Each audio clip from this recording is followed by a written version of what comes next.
mais de 8 décadas, a marca Círculo é sinônimo de saúde e hoje é uma das mais completas estruturas de saúde do Rio Grande do Sul. O Círculo Saúde conta com uma equipe de profissionais altamente especializados que, com práticas modernas e humanizadas, cuidam dos clientes com carinho e competência.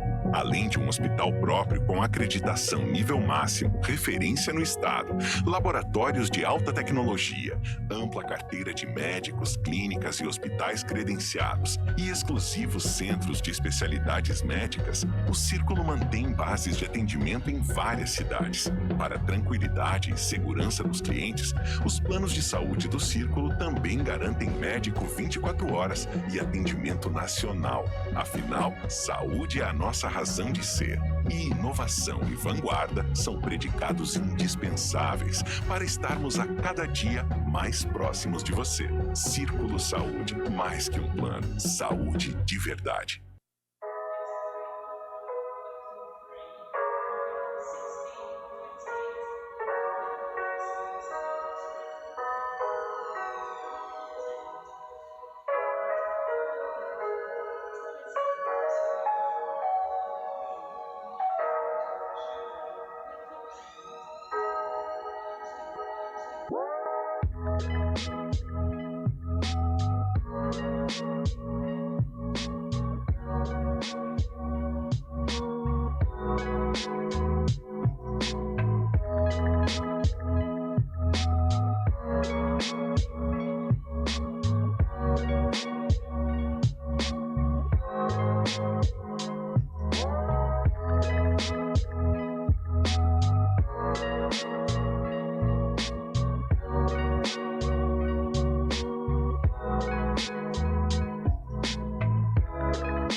trazer jornalismo e entretenimento que conectam os gaúchos e contribuem para uma vida melhor. Nenhuma outra empresa dá tanta atenção às coisas da nossa terra e ao dia a dia do nosso povo. Todos os dias informamos, debatemos e repercutimos episódios e fatos importantes do estado. A RBS quer ser uma arena, dar voz, ser o grande talk tank de temas importantes para o nosso estado. Queremos trazer assuntos relevantes para as nossas comunidades. Trabalho, educação, inovação e empreendedorismo. E assim construir conexões positivas que impulsionam a evolução. E na busca por relevância e conexão com o público, o papel dos jornalistas e comunicadores é cada dia mais importante. Queremos ter as vozes mais relevantes e, para isso, estamos abertos a parcerias e novos modelos de atuação. A partir do humor e da música, levamos leveza e diversão para o público na programação da rádio e da televisão. A maioria dos grandes eventos que vêm ao estado são realizados com a RBS, tanto na promoção quanto na produção. Com a Globo, temos em nossa grade os melhores programas de jornalismo e de entretenimento, com as maiores audiências do país. Há 4 anos lançamos GZH, que hoje conta com mais de 100 mil assinantes. E a meta para o futuro é audaciosa. Queremos aumentar a carteira de assinantes digitais em 50% nos próximos 3 anos e amplificar a atuação de todo o nosso portfólio digital, principalmente no esporte e no entretenimento. Interativo e segmentado. O rádio é sempre atual, é instantâneo, é móvel e pode ser consumido em qualquer lugar. Otimista com a TV aberta no Brasil, a RBS está atenta ao avanço pós-TV digital HD, que prevê tecnologias para personalizar conteúdo, direcionar a publicidade e trazer ainda mais funcionalidades e qualidade. A evolução dos aparelhos de televisão vai acelerar o surgimento de novidades. E pode ter certeza, vamos acompanhar essa transformação. A força da RBS no mercado publicitário reflete nossa forte relação com os gaúchos. Queremos ser parceiros de negócios das marcas que atuam em nosso estado. Acompanhamos a evolução. Combinamos novas ferramentas com a tradição e a liderança dos nossos ativos. Simplificamos as decisões e, com a nossa visão 360, entregamos mais do que se espera de um veículo de comunicação. E tudo isso só é possível graças às nossas pessoas. Quem trabalha na RBS acredita na comunicação e na diferença que ela faz, seja nos negócios dos clientes, seja na evolução da sociedade. São as pessoas que fazem a RBS ser a RBS.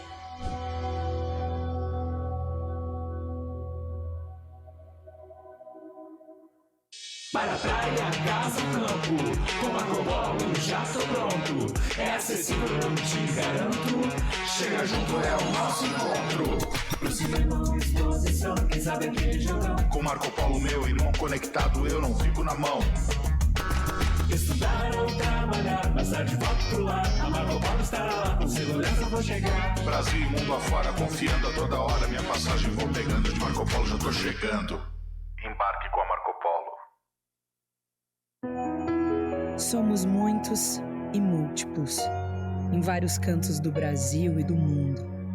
Com paixão por trilhar novos caminhos, inspiramos e mobilizamos sonhos e pessoas, inovando e criando soluções para os desafios todos os dias. Vamos em busca de uma prosperidade compartilhada, que respeita nossas relações com o planeta e com as pessoas, que sempre tem espaço para mais.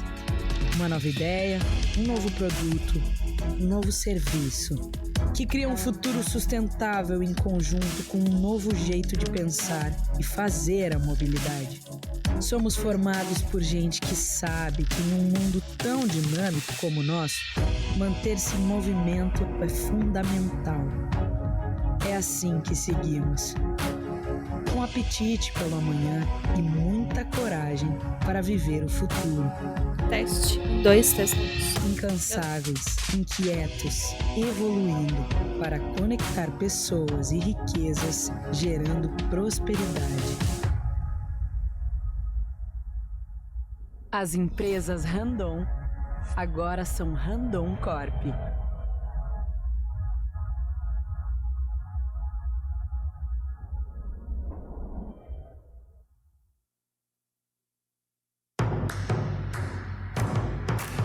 Construindo soluções. Construindo oportunidades. Construindo compromissos.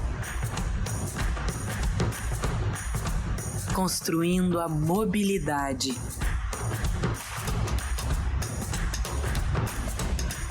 Empresas Randon. Agora são Randon Corp. Construindo o amanhã. Parceria. União de pessoas para alcançar um objetivo comum. Que outra palavra descreveria melhor o enlace de nossa história com Caxias do Sul? Uma história que entrelaça origens, culturas, ideais e o sonho de fazer daqui um lugar melhor para se viver. Sonho que foi semente e que encontra solo fértil em quem acredita que é possível fazer acontecer. Celebrando os 120 anos de sua história, a Sicredi Pioneira tem orgulho de dizer que acredita em Caxias do Sul, porque Caxias do Sul também acredita na Sicredi Pioneira. E essa parceria que valoriza as tradições e comemora conquistas, discute novos rumos e fomenta o amanhã, se solidifica nos frutos que colhemos juntos. Porque juntos construímos comunidades melhores. Sabe por que a UX é diferente? Porque tem o teu jeito e fala a tua língua. Somos a universidade com a força da comunidade. Uma universidade que olha para o futuro, que está no ranking das melhores do mundo, mas que também é daqui, a única da nossa região. Estude na UX. Acesse agora mesmo ux.br e saiba mais sobre cursos e formas de ingresso. UX, pessoas em movimento. Eu sou o BRDE e convido você a conhecer a transformação que realizo na vida de milhões de pessoas. Mesmo sem você perceber, eu estou ao seu lado. Pois quando transformo crédito em desenvolvimento através de empresas, prefeituras e indústrias, eu gero mais renda, emprego e qualidade de vida para você. Eu sou o BRDE, o Banco de Desenvolvimento do Sul do Brasil. É muito bom poder olhar para trás e ver de onde veio o meu resultado. A certeza de eu ter sido preparada para estar onde estou reforça que fiz a escolha certa. O dia em que descobri que poderia aprender tantas coisas novas. A satisfação de vivenciar projetos únicos que marcaram para sempre meu caminho. Quando me foi apresentado o futuro. Saber que meu aprendizado me ajudou a me tornar uma cidadã responsável com a sociedade, indo além dos livros didáticos.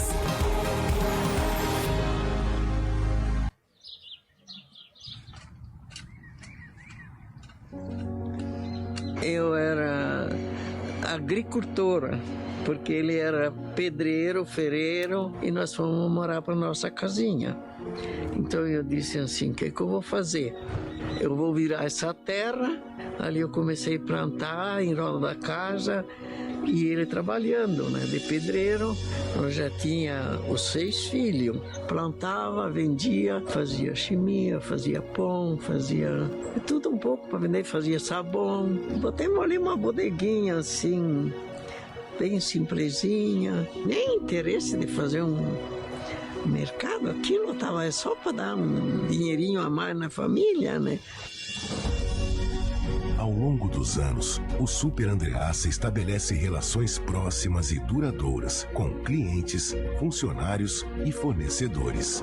Expande os negócios na região e se consolida como uma das principais redes supermercadistas do sul do Brasil. O Grupo Andreassa cresceu junto à região, ao lado das pessoas. No decorrer do caminho, reunimos sonhos, multiplicamos conquistas. Somos hoje mais de 40 lojas e 4 mil funcionários, que atendem em média 50 mil clientes por dia, consolidados em 3 marcas. Supermercados Andreassa. Bom dia. Por gentileza, pessoal, ocupem seus lugares. Sejam bem-vindos à nossa primeira RA de maio. O tema dessa edição é Novidades da Reforma Trabalhista e seus limites. Uma saudação especial ao nosso palestrante, o presidente do Tribunal Regional do Trabalho, da 4ª Região, desembargador federal do Trabalho e professor de Direito do Trabalho na URGS, Francisco Rossal de Araújo. Convidamos agora para que confiram nos telões os nossos patrocinadores e a marca nova da Randon, Randon Corp.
Para a sua saudação, convidamos ao palco o nosso presidente Celestino Louro.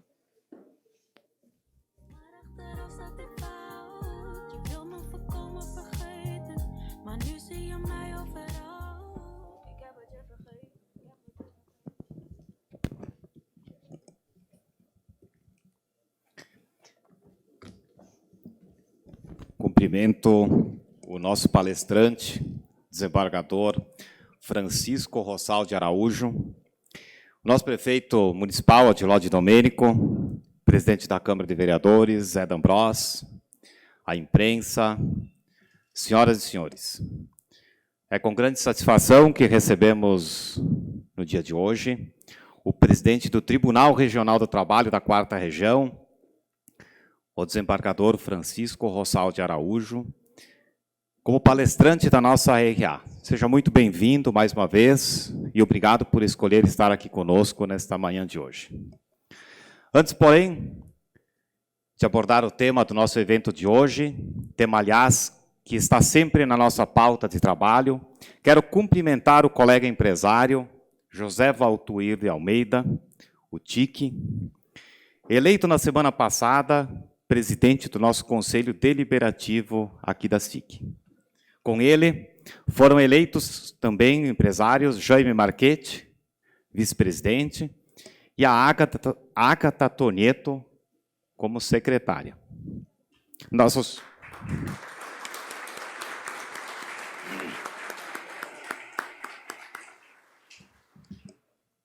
cumprimentos aos novos dirigentes, bem como aos membros que passam a fazer parte do Conselho Deliberativo aqui da Casa.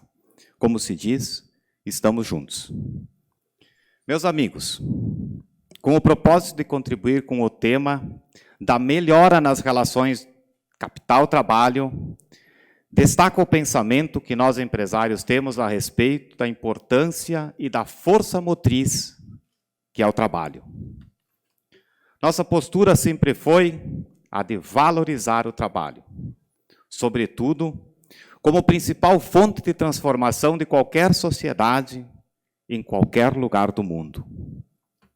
Desafio alguém a citar um lugar que seja ou que tenha se transformado para melhor, se desenvolvido sem trabalho, sem dedicação e muitas vezes, por que não dizer, suor no rosto. Nesse contexto de trabalho transformador e de evolução da sociedade, a Serra Gaúcha é um dos maiores e mais bonitos exemplos. Nossa região foi forjada com trabalho, com muito trabalho. Enfim, sempre almejamos um ambiente econômico favorável ao desenvolvimento das nossas empresas e, consequentemente, à sociedade como um todo. Dito isto, gostaria também de abordar um ponto crucial, que é a segurança jurídica. Volto a repetir o que já disse aqui outras vezes, nesse mesmo microfone. O melhor programa social que qualquer governo poderia desejar é a oportunidade de emprego e renda para todos. E sem segurança jurídica, não tem emprego e muito menos renda. Entendemos que a segurança jurídica e o equilíbrio das leis e da sua aplicação são pilares fundamentais de qualquer democracia. E é essencial para o desenvolvimento econômico e social. Na área trabalhista, a segurança jurídica se torna ainda mais importante, pois envolve as relações entre empregadores e trabalhadores, as duas forças mais potentes que movimentam e sustentam toda a economia. Sabemos que as empresas precisam estar em conformidade com a lei. Mas em 2023, a regra do jogo ainda é da década de 40. Na época de Getúlio Vargas, em que o país era agrícola, sem telefone, sem internet, com meios de transporte rudimentares, com exposição a riscos completamente diferentes. Pasmem, senhores, em 1940, o risco do trabalhador era levar uma picada de cobra. E hoje? Será que a sociedade não amadureceu a ponto de repensar este conjunto de leis? Sabemos que a legislação trabalhista tem como objetivo trazer equilíbrio e justiça para ambos os envolvidos. E nesse ponto, desembargador, precisamos trazer luz para uma chaga que ameaça a economia da nossa região.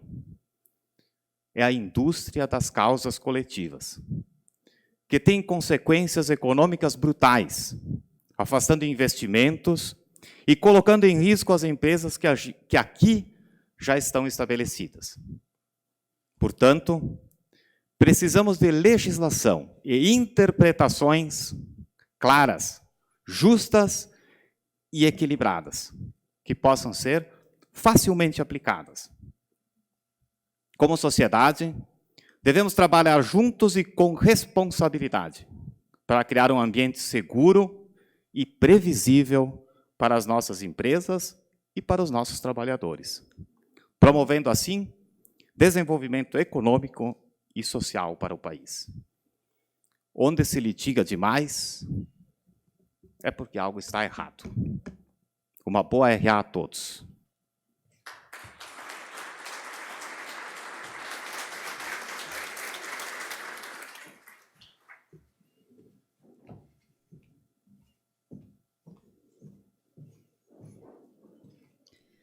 Na nossa vitrine RA de hoje, nós temos a participação de duas associadas. A primeira é a Vendrame Consultores, especializada em saúde e segurança do trabalho no mercado há 24 anos, com atuação em todo o território nacional e mais de 100 mil empresas atendidas.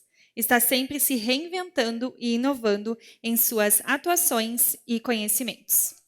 A Vendrame atua em 4 pilares: engenharia da segurança do trabalho, medicina ocupacional, assistência técnica, imperícias e treinamentos. E possui matriz em São Paulo e a filial que é em Caxias do Sul e aqui no nosso condomínio SIC. E tem sorteio. Vamos ao nosso sortudo ou sortuda de hoje.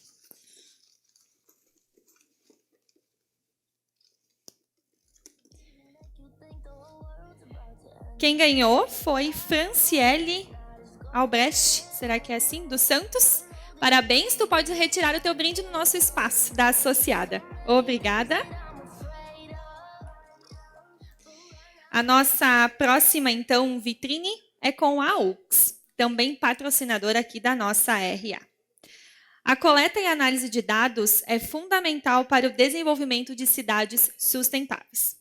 Pensando nisso, pesquisadores da UX desenvolveram um observatório de cidades da região do Coré de Serra, uma plataforma dinâmica que reúne indicadores das cidades, bem como dados da percepção dos cidadãos de acordo com as dimensões de 3 modelos: Smart Cities, Objetivos de Desenvolvimento Sustentável e Cidades do Conhecimento.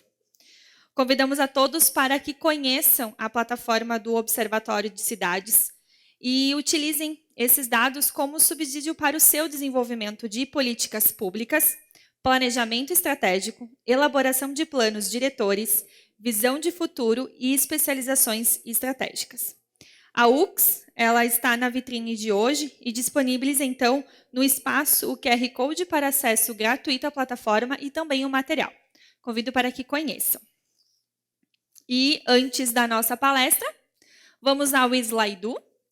No telão vai aparecer o QR Code e, no final da RA, vocês vão poder fazer, então, as perguntas ao nosso palestrante, desembargador Francisco, a quem eu já convido ao palco, para que faça a sua apresentação. Bem-vindo.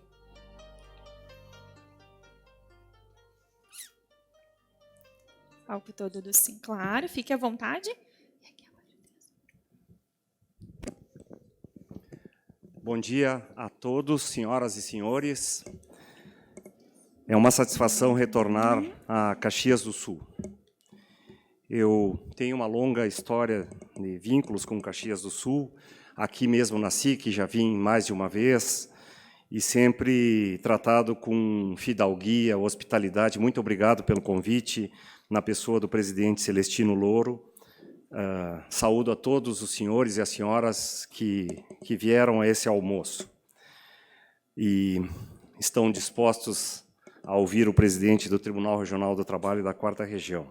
Quero fazer uma saudação especial a toda a cidade, em nome do prefeito de Caxias do Sul, senhor Adiló de Domênico, que está presente, muito obrigado pela sua presença, e também ao presidente da Câmara de Vereadores de Caxias do Sul, vereador Zé D'Ambros, assim que colocaram aqui, vereador. Pode ser, acho que é José, mas o seu nome é José, mas, né, vereador José, é uma satisfação. Então, em nome do prefeito, do Poder Executivo e do presidente da Câmara dos Vereadores, vereador José D'Ambros, Poder Legislativo, saúdo as autoridades aqui presentes. Gostaria de fazer uma saudação especial aos membros do Poder Judiciário, os advogados, senhoras e senhores. Eu sei que falar antes do almoço é sempre arriscado, porque as pessoas estão com fome e, às vezes, ficam irritadas quando as pessoas estão com fome, né?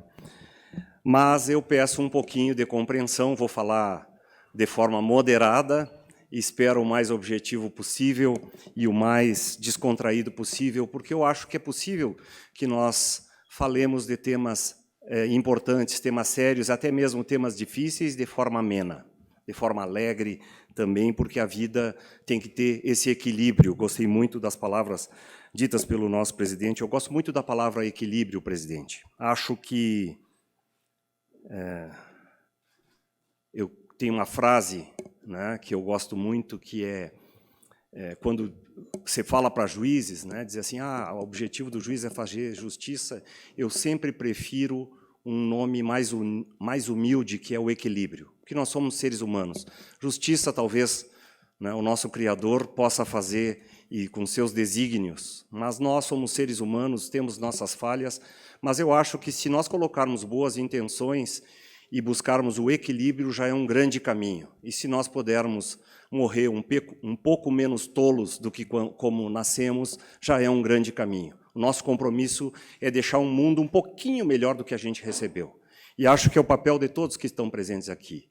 Eu fico muito impressionado com a quantidade de pessoas, tenho certeza que todos pensam da mesma maneira. Uma outra palavra dita pelo nosso presidente, foi desenvolvimento e segurança jurídica. Se nós juntarmos os três, equilíbrio, desenvolvimento, segurança jurídica, talvez nós nos aproximemos, né, acho que do desenvolvimento com justiça social, em que nós possamos valorizar os dois grandes valores que a nossa Constituição coloca nas relações entre capital e trabalho, que são a livre iniciativa e a dignidade do trabalho humano. É sobre isso que eu quero falar com as senhoras e com os senhores nesta final de manhã, início de tarde de hoje.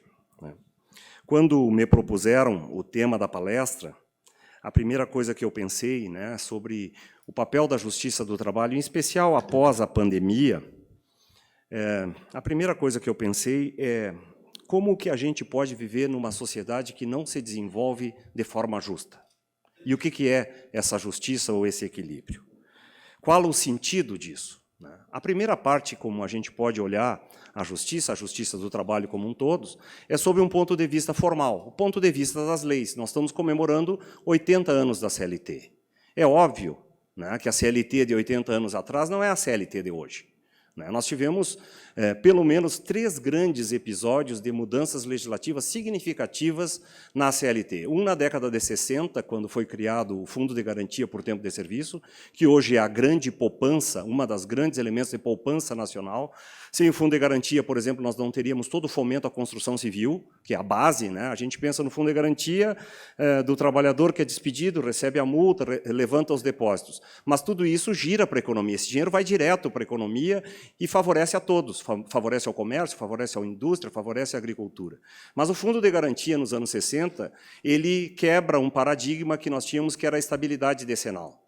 E, com isso, também nós tivemos um grande impulso à construção civil, porque, na lei original do Fundo de Garantia, até hoje, ele é destinado, a parte que não é mexida, que são bilhões de reais, ela é destinada a fomentar a indústria da construção civil, especificamente, naquela época, casas populares e saneamento básico.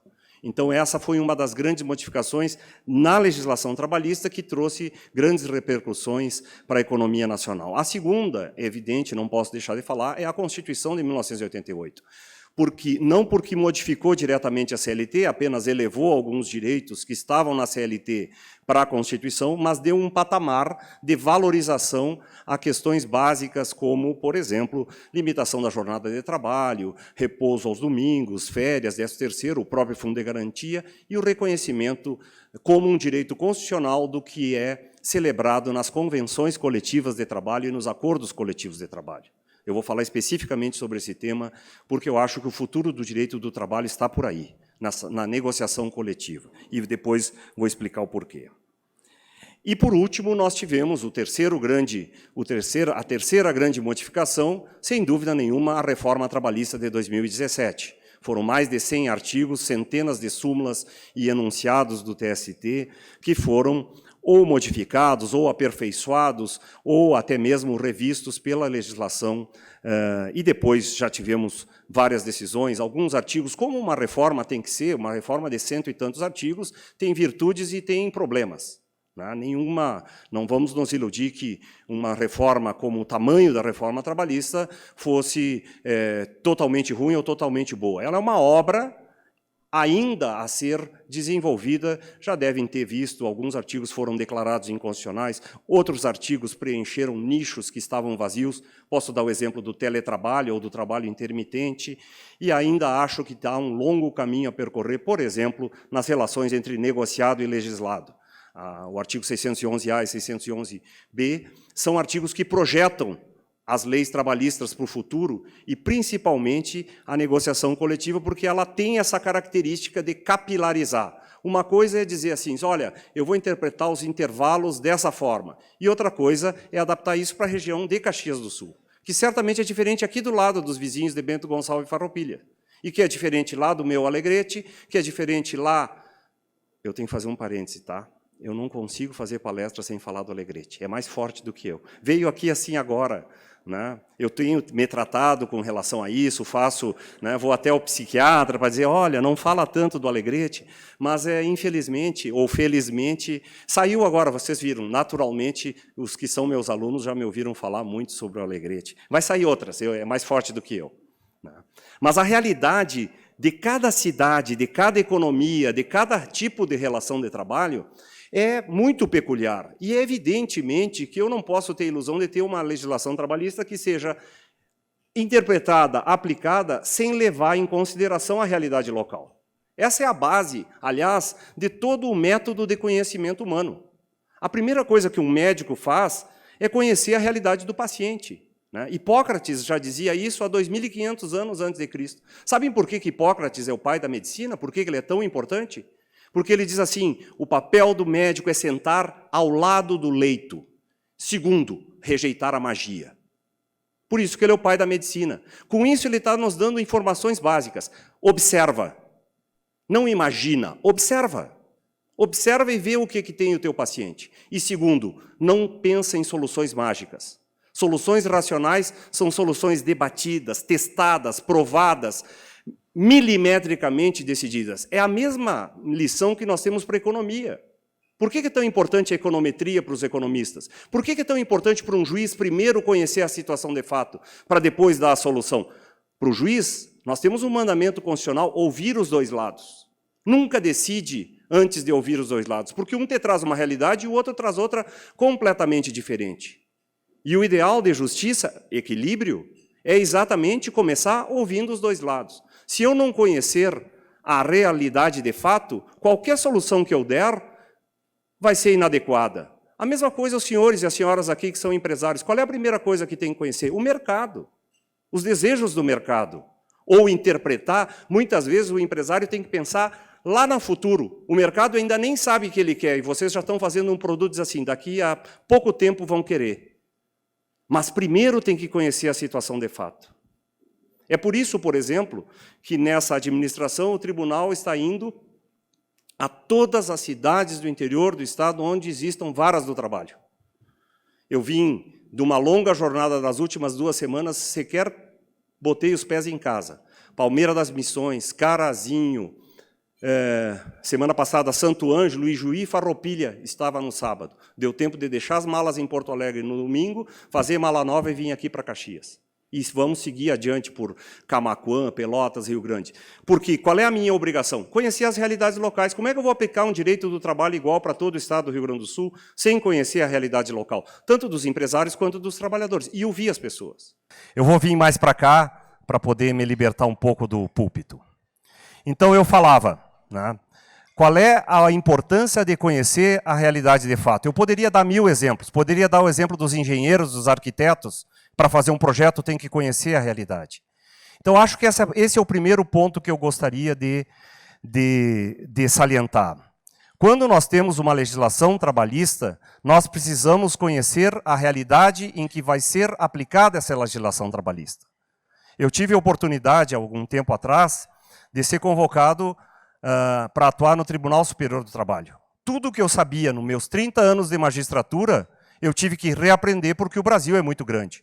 Tudo das milhares de ações que eu tinha julgado, DCE, da indústria do Rio Grande do Sul, da agricultura do Rio Grande do Sul, não tem nada a ver com São Paulo, que por sua vez não tem nada a ver com Alagoas, por sua vez é totalmente diferente no Amazonas. São realidades distintas.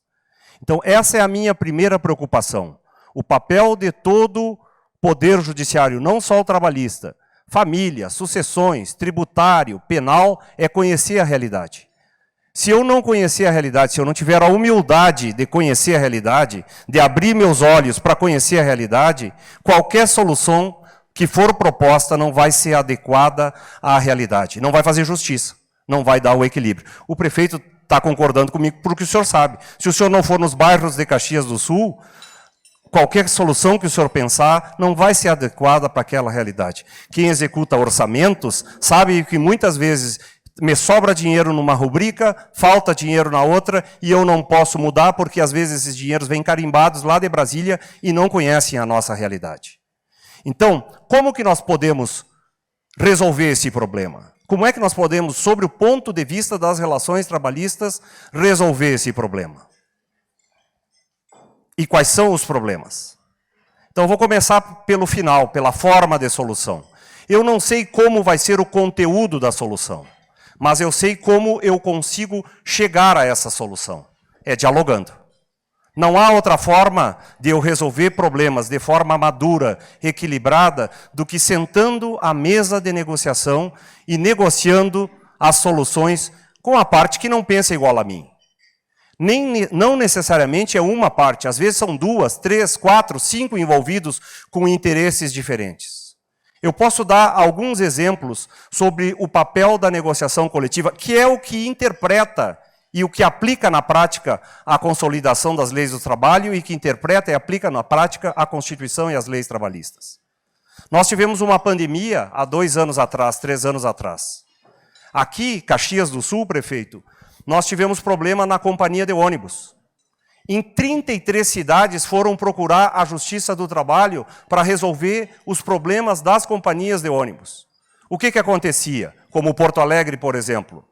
Nós tínhamos já problemas em função do mercado, em função do Uber, em função da concorrência, muitas vezes ilícita, de transporte coletivo ilegal, e tivemos o problema agravado pela pandemia da diminuição da circulação de pessoas.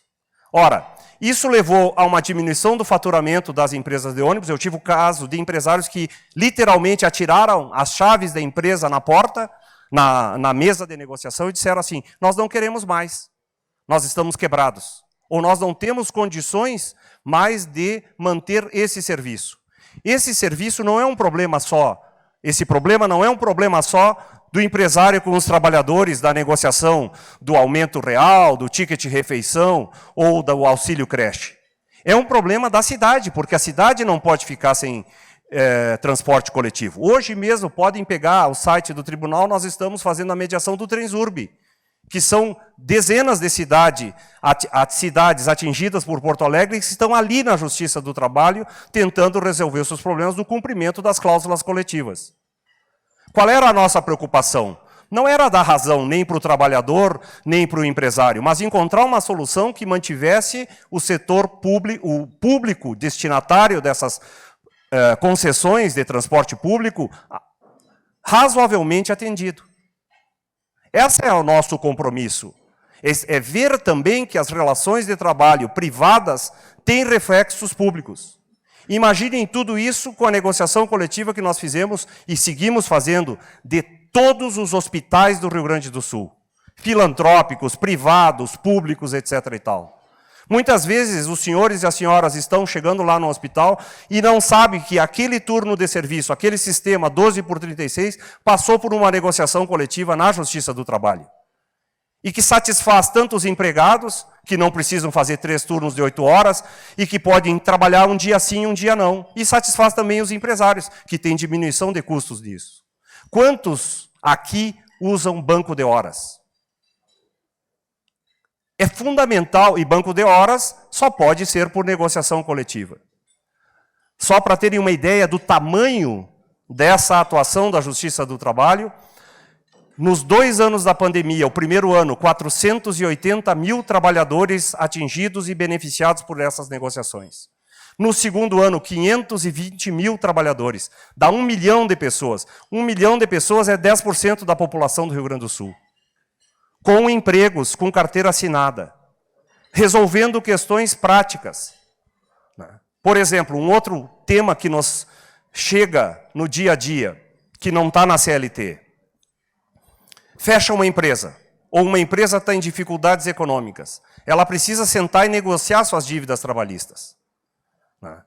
Fiz negociação coletiva de empresas que fechavam plantas com 1.500 funcionários despedidos. Quando uma empresa de 1.500 funcionários fecha, primeiro, não é um problema para o empresário, é um problema para a sociedade. Porque são 1.500 empregos a menos, é menos imposto recolhido, é um problema para a prefeitura. Isso destrói a nossa economia. Portanto, nós temos que pensar em fortalecer empresas para ter empregos bons. O pior raciocínio que tem é eu querer empregos de qualidade sem empresas de qualidade. Equilíbrio, presidente. Equilíbrio, presidente. É isso que nós pensamos. E a Justiça do Trabalho hoje é procurada, podem ver as nossas estatísticas, 52% dos pedidos de mediação e de negociação coletiva são feitos por empresários, 48% por trabalhadores. Está muito bom, Podia ser exatamente o contrário, que estaria muito bom. 52 a 48 é um belo sinal. Nossas estatísticas estão à disposição de todos. Hoje, 52% dos pedidos de mediação que entram na Justiça do Trabalho são feitos por empresas, empresários ou sindicatos ligados ao setor empresarial. 48% de trabalhadores. Não estou falando aqui dos dissídios individuais. Estou falando das demandas coletivas, que não são só os acordos, convenções e dissídios coletivos, mas também toda essa grande gama das ações coletivas, que não é apenas as ações coletivas movidas pelos sindicatos ou movidas pelo Ministério Público, mas a negociação coletiva por despedidas coletivas, por alterações de turnos, etc. e tal. Podem olhar, hoje é manchete dos jornais, o Transurb, né? Só não está parado completamente porque fez uma mediação e tinha um juiz no sábado atendendo as partes. Nosso prazo médio hoje para atender as partes numa mediação coletiva é 72 horas. Às vezes, os senhores entram, por exemplo, uma ameaça de greve, entra com o pedido de manhã, de tarde está marcada, no final da tarde está marcadas as audiências. Nós fazemos audiências de manhã, de tarde e no início da noite. Por que no início da noite? Porque as audiências duram bastante tempo e eu não posso marcar a partir das 6 horas da tarde, porque provavelmente vão até mais tarde. Estou dizendo isso porque eu fiz isso. Estive na vice-presidência do tribunal nos últimos 2 anos, que faz essas negociações coletivas. Eu fiz audiências de manhã, de tarde e de noite. Como nós estamos no almoço, eu vou contar uma pequena história para vocês. Eu desenvolvi uma técnica de assar linguiça fazendo audiência. Né? Era inverno, eu estava lá no Alegrete, naquela cidade que eu não vou mais dizer o nome. Audiência às 6 da tarde, porque não tinha outra pauta, porque já tinha feito. Eu tinha 2 equipes permanentemente me atendendo. Ah, doutor, vamos marcar para 6 da tarde? Marca para 6 da tarde. Mas o senhor já está cansado? Não importa, nós temos que resolver o problema das pessoas e tem que resolver rapidamente. O que eu fazia? Eu me plantava, como era na pandemia, a forma que eu tive de isolamento social, eu fui lá para fora, lá para casa. Lareira acesa, porque era inverno, nessa época aqui. E eu tenho uma trempe que bota dentro da lareira e ali tirava uma linguiça do congelador, minha esposa começava a preparar a salada, eu botava bem devagarinho, a linguiça ia descongelando. E os advogados falando. E eu ali bem sério, engravatado, alguma vez de bombacha e de gravata, e o pessoal falando. Com todo o respeito e o carinho que eu tenho pelos advogados que estão presentes, vocês sabem, né? Já dei muitas aulas aqui em Caxias do Sul, tenho uma ligação fraterna com a UX, fui professor e sou ainda convidado para os cursos de pós-graduação da UX. Advogado gosta de falar. E fala. Né? Aí chegava ao lado dos trabalhadores e falava, vou falar. E o juiz tem que ouvir. Né? Aliás, tem uma frase na Bíblia que diz que perguntaram para Salomão, né, sobre o valor do silêncio, e aí Salomão respondeu, diz assim, cala. Porque mesmo um tolo calado passa por sábio. Né? Sabe como é que você diz isso lá no Alegrete? Burro quieto passa por cavalo. Né? E eu ficava quieto. Né? Ficava quieto, deixava falar. Aí do outro lado vinham os empresários, chorando, reclamando, etc. Está muito difícil, etc. e tal. Então, a primeira hora era ouvir as partes. Eu estou brincando, mas é óbvio que eu ouvia tudo que tinha. E ia anotando. Tenho meus cadernos até hoje anotados. Anotava a mão um por um. Fazia um intervalo, porque depois de 1 hora o pessoal falando tem que fazer um intervalo, e é o tempo exato de virar a linguiça, que estava assando. Né? Na segunda hora eu pegava ponto por ponto. Olha aqui, ó. Nós temos que ser pragmáticos. Vamos tirar a ideologia do lado, a ideologia mais para um lado, a ideologia mais para o outro, e vamos trabalhar. Os senhores estão trabalhando sobre o quê? Aumento real. O que dá para dar? Não dá para dar. Tem reposição da inflação? Não tem reposição da inflação. Se não tem a reposição total da inflação no aumento real, dá para nós trabalhar no ticket? E do ticket, vamos pensar no outro auxílio. E vamos ver aqui o banco de horas. Lembre-se, por exemplo, a pandemia desorganizou todos os turnos de entrada e saída. Tudo feito por negociação coletiva, eu tinha que renegociar tudo aquilo. No final da segunda hora, ou tem acordo ou a gente adia para o dia seguinte. E a linguiça está pronta. Né? É uma técnica. Eu estou fazendo uma brincadeira, e é verdade mesmo. Se perguntarem, eu vou dizer, assei linguiça sim, fazendo negociação coletiva, mas com atenção e respeito. Com atenção e respeito.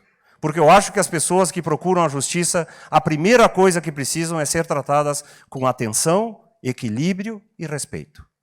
É mais importante, às vezes, ser ouvido do que ter razão. Às vezes eu sei que eu não tenho razão. Eu sei que tem um problema lá na minha empresa que não está sendo pago direito. E o outro sabe que está pedindo demais. Mas ele quer ser ouvido. E o juiz tem que ouvir. Então, antes de falar na legislação, eu acho, presidente, que nós temos que falar de postura.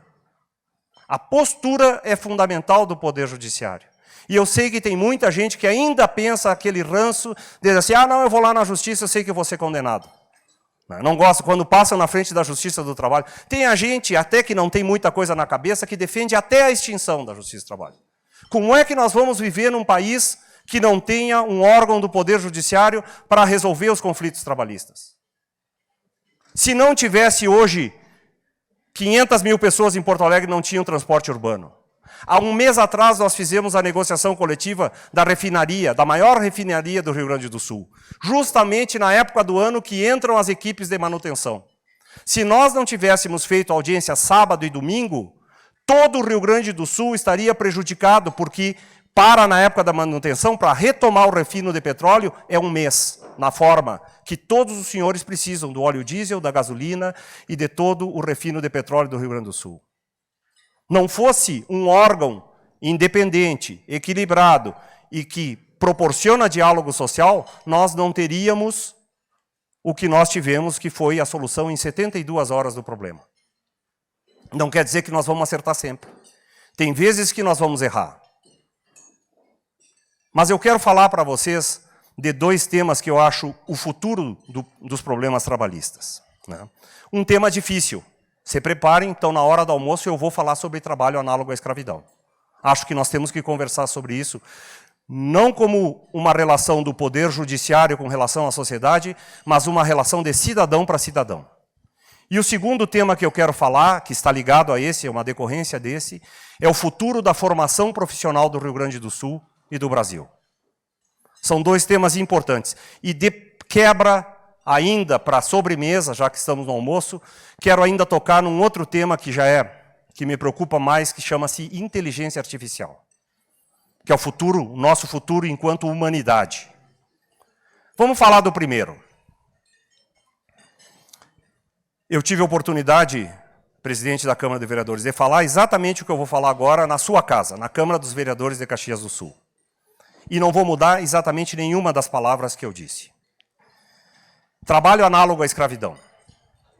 Nós tivemos casos de trabalho análogo à escravidão no Rio Grande do Sul, especificamente na Serra Gaúcha. Fiz questão de fazer um brinde com o vinho da Serra Gaúcha hoje. Sei que estava sendo fotografado e falei para o senhor, porque eu acho importante valorizar o vinho da Serra Gaúcha. E vou dizer por quê. O fato de, quando nós temos um problema grave, um problema que nos envergonha a todos, que é o trabalho em condições análogas de escravidão, não quer dizer que eu tenha que fazer terra arrasada.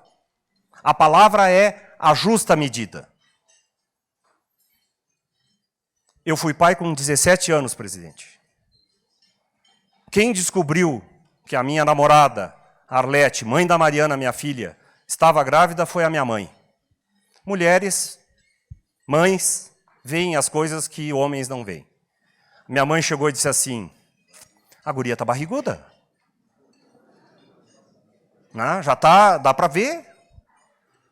Só faltou chegar para o meu pai, deve ter dito para o meu pai, que era um abobado, coitado, como os homens em geral, diz assim, Lelo, tu não viu que a guria está barriguda?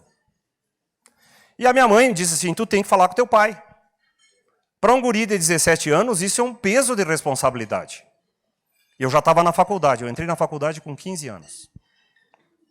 Mas lá na Alegrete não tinha internet, não tinha televisão, a gente não tinha muito o que fazer, veio a Mariana.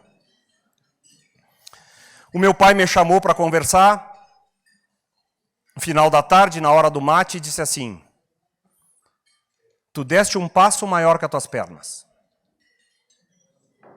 Mas, a segunda frase que ele disse assim, não te preocupa, nós estamos contigo, tu vai estudar. Foi isso que meu pai me disse. Com isso, eu balizo o tema do trabalho análogo à escravidão. A primeira coisa é não fechar os olhos para a realidade. Como o seu Israel, que é um homem que tinha 5ª série primária, fez como um bom pai. Ele me disse que eu estava errado. Nós temos que dizer que está errado isso. Não por conta da fiscalização do trabalho, pela Justiça do Trabalho, pelo Ministério Público do Trabalho, mas pelos empresários tem que dizer que está errado trabalhar com condições análogas à escravidão. Nós não podemos admitir isso no século XXI. Sei que qualquer um das senhoras e dos senhores aqui presente não concorda com isso. Ninguém pode comer comida azeda. Ninguém pode fazer as necessidades numa pocilga. Tem que ser bem tratado. Não precisa luxo, mas tem que ter decência. Esse é o nosso compromisso moral. Isso foi o que o seu Israel, meu pai, seu Lelo, disse para mim. Tu errou. Tu errou e tu vai ter as consequências do teu ato. Então, acho que a justiça tem que ser dura com as pessoas que não respeitam a legislação. Agora, eu não posso, por outro lado, destruir o futuro.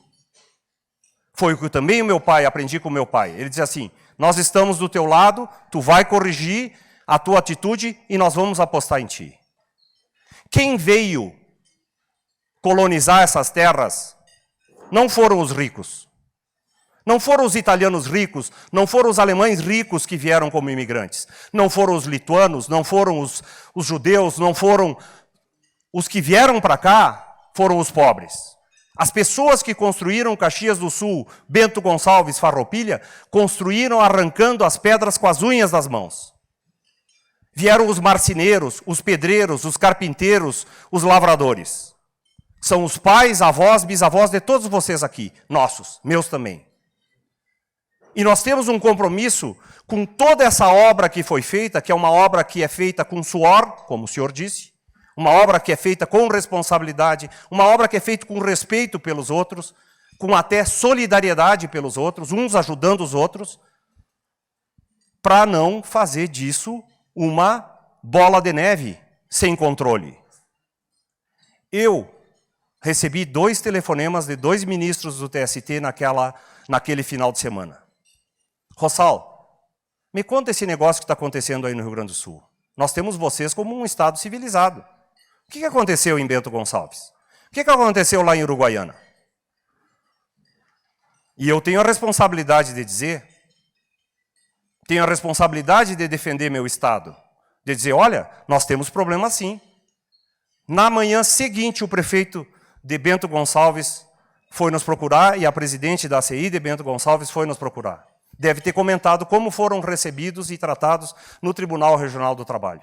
Com atenção e respeito, adiantei toda a minha pauta para recebê-los em primeiro lugar na primeira hora da manhã, porque sei que é grave. Nós sabemos que isso é um caso grave. E que se não for controlado, não é passar a mão por cima. É ser duro, como o seu Lelo me ensinou, dizendo, tu está errado, deu um passo errado. Mas ao mesmo tempo dizer assim, não vamos fazer terra arrasada e vamos reconstruir. Porque no ano que vem vai ter de novo. E no outro ano vai ter de novo. Porque nós temos que enxergar a raiz do problema. E a raiz do problema é, e aqui quero chegar no segundo ponto, mercado de trabalho. Nós estamos envelhecendo enquanto população. O Rio Grande do Sul tem taxas de natalidade estagnadas ou decrescentes já há 2 décadas. Talvez Caxias não sofra com este problema, porque compensa isso pela migração, pela prosperidade econômica, atrai trabalhadores. Mas certamente, 95% das cidades do Rio Grande do Sul têm taxas de decréscimo de população. Porto Alegre está estagnada há 20 anos. Mais do que isso, a taxa de natalidade de Caxias do Sul é 0 ou decrescente. Pode ser não a taxa de aumento populacional. O senhor me corrija se eu estiver errado, prefeito. Como que eu desenvolvo um país sem gente?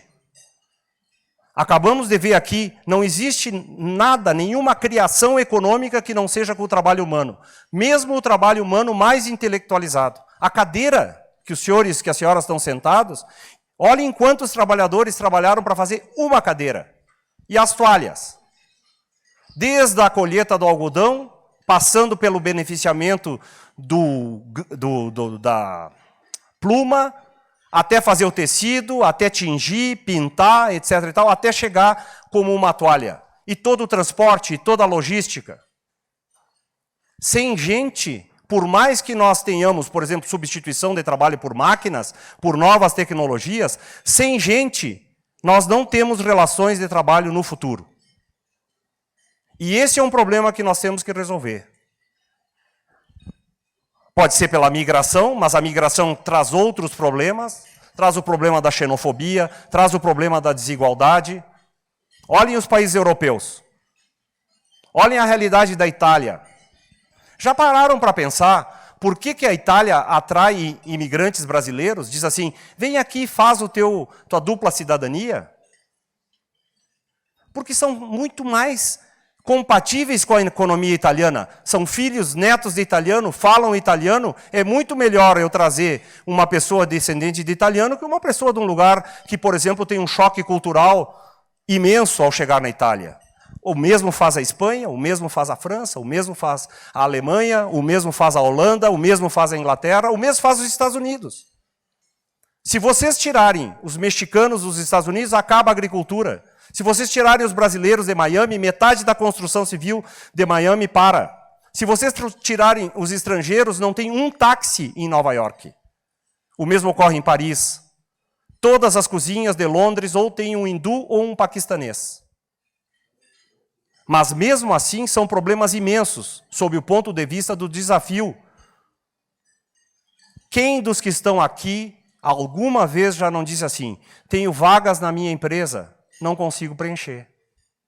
Não aparece gente, ou se aparece gente é desqualificada, ou está faltando gente. Eu pensava, conheço a realidade de Caxias, é uma cidade com pleno emprego, desenvolvida, eu pensava que era uma realidade daqui. Ouvi atentamente os empresários de Bento e de Farroupilha. A minha surpresa, e o bom de conhecer a realidade é isso, fui a Santa Rosa, mesmo problema. Fui a Lajeado, mesmo problema. Lá naquela cidade que eu não posso dizer o nome, o mesmo problema, não tem gente para trabalhar no campo. E hoje trabalhar no campo está cada vez mais complexo. Como é que eu vou largar uma colheitadeira de 5 milhões de reais nas mãos de uma pessoa que não tenha, no mínimo, curso superior para operar?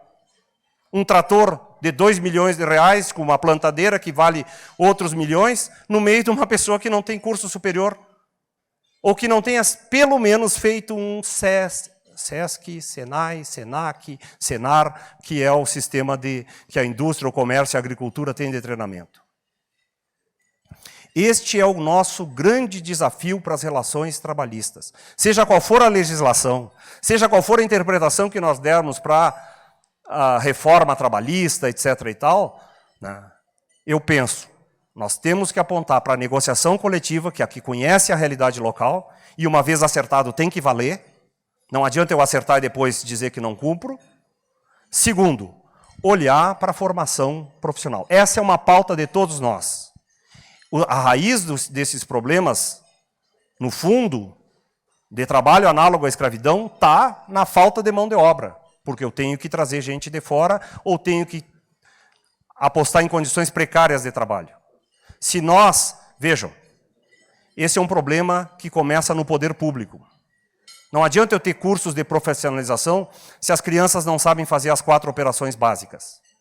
Não adianta eu ter curso de treinamento para venda no comércio se a pessoa é incapaz de ler e interpretar um texto, porque não teve o primário e o secundário de qualidade. Falei isso para o governador do estado há 3 semanas atrás. Falo isso para todos os prefeitos de todas as cidades. Nós sabemos o problema. Eu sei o esforço, falei isso para o presidente da Fiergs, para o presidente da FEComércio e para o Gedeão, que é o presidente da Farsul. Todos sabem. O que nos falta é amalgamar, né? É juntar o esforço de todos para solucionar esse problema. Senão, nós fechamos as portas e entregamos tudo para os chineses, ou para os americanos, ou para os europeus. Como que nós vamos nos desenvolver? Não tem indústria em Caxias do Sul se não tiver mão de obra qualificada. Não tem agricultura de precisão em qualquer lugar desse país se não tiver mão de obra qualificada. Não tem futuro o nosso comércio se todo o comércio for feito por sites de outros países, tirando o dia a dia do comércio de rua. Para isso, nós precisamos de gente qualificada. Prometi falar num último assunto e, com isso, deixo os senhores almoçarem tranquilamente. Inteligência artificial. Além de todos os problemas que nós temos, aparece agora esse novo desafio. E isso vai afetar profundamente as relações de trabalho. Alguns estudiosos preveem que já nos próximos anos, cerca de 30% das profissões atuais estarão absolutamente defasadas, obsoletas ou em franca decadência. Mais do que isso, a velocidade com que isso vem não é como nas outras ondas. Nós tivemos a Revolução Industrial, por exemplo, que substituiu o trabalho manual. As máquinas substituíram, mas levou anos para as pessoas se adaptarem e foram criados novos empregos logo em seguida. Agora nós temos dois problemas. Eu não sei se vão ser criados novos empregos, em substituição ou análogos aos que foram extintos. E segundo, se tivermos novos empregos, eu não sei se vou ter gente para preencher, porque não estarão qualificados, porque nós estamos pecando na formação profissional da nossa mão de obra. Esse é um desafio imenso para as relações de trabalho. Porque é na base da relação de trabalho que eu faço circular riqueza dentro de uma sociedade. Se engana quem pensa que uma sociedade em que uns acumulem muito e a grande maioria não tenha nada se desenvolve. Não se desenvolve. Os países que se desenvolveram fizeram circular riqueza. Quem nos ensinou isso foi Adam Smith, há 300 anos atrás, na Riqueza das Nações, que é o pai da economia moderna. Nós precisamos pensar neste binômio, como fazer crescer a economia e, ao mesmo tempo, distribuir com justiça, com equilíbrio, a riqueza para que todos possam ganhar. Todos ganham quando se distribui a riqueza de forma justa, de forma equitativa. Com equilíbrio, com serenidade, vai ficar para uma outra palestra a segurança jurídica. Muito obrigado. Abre mesmo.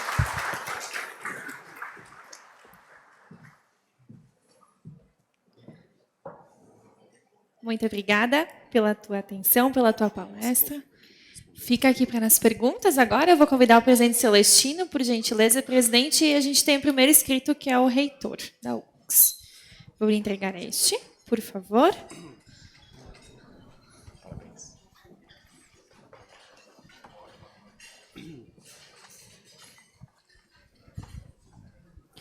Professor Gelson, bom dia. Boa tarde a todos. Obrigado, professor, pela excelente palestra. Nós tivemos contato em Canela, quando o senhor foi fazer o Tribunal do Trabalho lá. Uma pergunta, desembargador.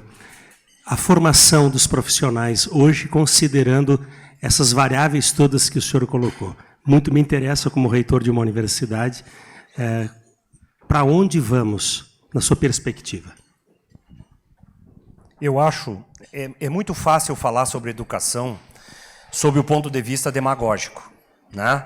Não no caso da Universidade de Caxias, que é uma universidade séria, comprometida com a região, mas sob o ponto de vista assim, nós temos que valorizar o ensino fundamental. Temos agora a prioridade ao ensino superior. E aqui não estou falando nem do partido A, B ou C, todos repetem isso, mas poucos fazem, né? Mas nós podemos nos inspirar em alguns países. A Coreia do Sul, há 30 anos atrás, não estava entre os 10 maiores PIBs do mundo. E teve que fazer um esforço literalmente gigantesco para modificar sua educação de base. Eu sei que alguém diz assim, mas doutor Francisco, o senhor está repetindo isso, o que já dizem há 50 anos. Darcy Ribeiro falava isso, o próprio Brizola, com todos os seus problemas, era uma pessoa coerente com relação ao seu compromisso com a educação. Né? Mesmo nos governos militares houve uma tentativa, né, da reforma do ensino. Todos se preocupam com isso. O nosso grande problema é ser efetivo, né? Ser efetivo realmente na mudança.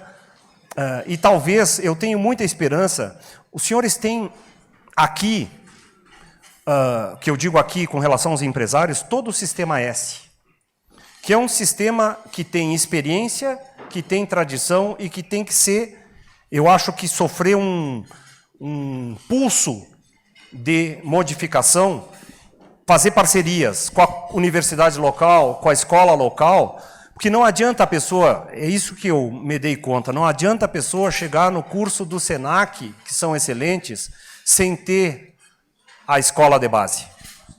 Essa é a nossa grande... Alguém diz assim, mas isso é difícil de mensurar. É muito difícil de mensurar, mas não tem outra saída. Como é que a gente sabe disso? Porque os outros países que fizeram isso conseguiram virar a chave.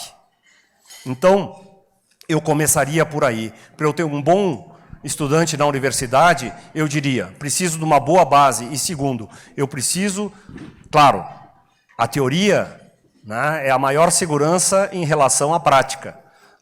Eu tinha uma professora, reitor, que dizia assim, a relação entre a teoria e a prática é a mesma do equilibrista que anda na corda bamba e a rede de proteção. Né? O equilibrista que anda na roda bamba, na corda bamba, é a prática. Eu consigo cruzar, né, com aquela vara me equilibrando de um lado ao outro de um precipício, se eu tiver a prática. Ou seja, eu consigo resolver boa parte dos problemas com a prática. Mas se eu cair, se eu não souber resolver por ali, tiver que ir por outro caminho, o que me protege é a teoria. É a pesquisa, é a inovação, é a curiosidade. Então, essa relação que esteja faltando na nossa sociedade é unir todos os esforços. Por isso que eu usei a palavra amálgama. Né? Amalgamar. Nós precisamos, todos nós temos a mesma preocupação. Empresários querem trabalhadores qualificados. Trabalhadores querem qualificação para ganhar melhores salários. A Justiça do Trabalho quer que a relação de trabalho seja menor para que a sociedade seja mais equilibrada. A fiscalização do trabalho, as prefeituras, todos nós queremos a mesma coisa, mas nós não conversamos. Eu tenho certeza que os deputados e senadores da região querem a mesma coisa, não independe do partido, mas nós não conversamos. Nós precisamos sentar e dizer assim, olha, me dá a tua proposta, me dá a tua, e vamos aqui setorizar e privilegiar também as soluções locais. No âmbito das relações trabalhistas, não tenho dúvida que as negociações coletivas podem colaborar muito com a solução de formação profissional para as localidades. Talvez começando por 1, 2, 3, quando nós tivermos centenas de cidades com negociações coletivas que também prevejam a formação profissional, vejam, os senhores não estão prevendo a formação profissional por altruísmo, não precisa ser por isso, é por egoísmo mesmo. É para qualificar as próprias empresas, para ter mais lucro, porque não é feio ter lucro. Né? E para poder fazer um programa legal de participação nos lucros e resultados, dividir os resultados, que também não é feio, não é errado. Né? O Adam Smith dizia isso, o que junta as pessoas é o egoísmo, não o altruísmo. Né? Agora, nós podemos ver o lado positivo do egoísmo, todos ganham com isso, mas precisamos de um amálgama, precisamos juntar isso, né, fazer a coordenação desses esforços, senão fica cada um pensando para o seu lado e é mais difícil. Que belo desafio, doutor Francisco, essa liderança que possa nos tirar dessa arena maluca que a gente tem vivido os últimos anos, né? Onde a gente mata as ideias a partir da origem dela e não da própria ideia. Né? A gente olha de onde ela veio, aí não serve, independente do lado. Né? Prefeito Adiló, o senhor está com a palavra. Desembargador, seja sempre muito bem-vindo à nossa cidade. E o senhor pode falar à vontade do Alegrete, porque nós estamos sempre em cancha-reta com o Alegrete. Quando a carne está com valor alto, eles nos passam no PIB agrícola. Quando ela está mais baixa, Caxias é o maior PIB agrícola do Rio Grande do Sul. Então, a gente está aí, né, temos um carinho muito grande pelo Alegrete. Desembargador, nós, evidentemente, que como poder público, todos os caxienses, ficamos muito tristes com o episódio acontecido, porque essa região se fez através do acolhimento, da migração, da imigração. É uma região que se constituiu, se criou e se forjou através do acolhimento e continua até os dias de hoje. Nós recebemos, no ano passado, 32 nacionalidades diferentes, todos muito bem acolhidos. Hoje nós temos 795 crianças que não falam a nossa língua e que nós estamos contratando professores para alfabetizá-los. Contratamos a Universidade de Minas Gerais para fazer a pesquisa censitária dos alunos que, durante a pandemia, sofreram enormemente na alfabetização. 95% reprovariam em matemática, 91% em português. Estamos trabalhando muito forte. Agora, nós precisamos um olhar, e eu não sei de que forma nós vamos superar a questão da sucessão agrícola. A nossa região é de pequenas propriedades, não passa de 10 hectares cada uma, e a população está envelhecendo. E pela legislação, inclusive pela Organização Internacional do Trabalho, o jovem não pode trabalhar antes dos 18 anos. E esse é um grande dilema da nossa região. A criança ir para a aula, o adolescente ir para a aula de manhã, de tarde, ele não vai ficar sentado vendo o pai se arrebentando para vencer a colheita da uva, do caque, né, da maçã, antes que venha uma intempérie e leve o sacrifício e o suor de um ano.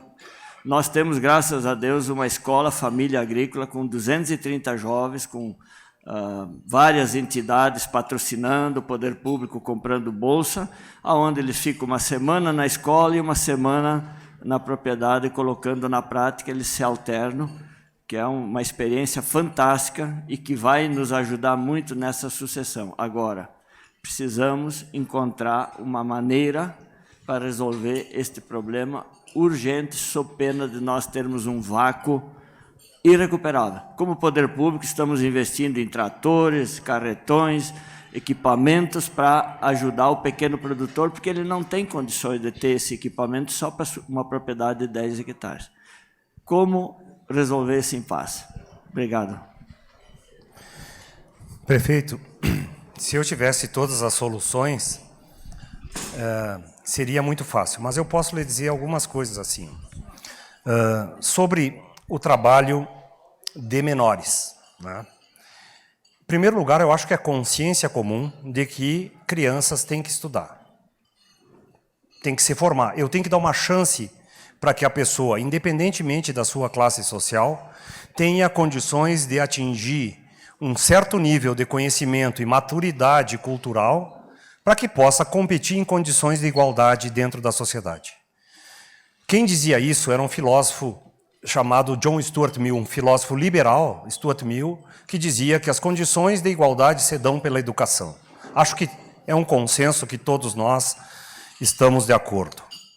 Agora, eu preciso também pensar em formas de uma certa maneira, já ir desenvolvendo os dons das pessoas desde o princípio. É por isso, por exemplo, em termos de educação, estou me metendo na sua seara, reitor, que provavelmente o senhor conheça muito mais do que eu isso, mas eu sou professor de universidade, filho de professora, gosto do tema, né?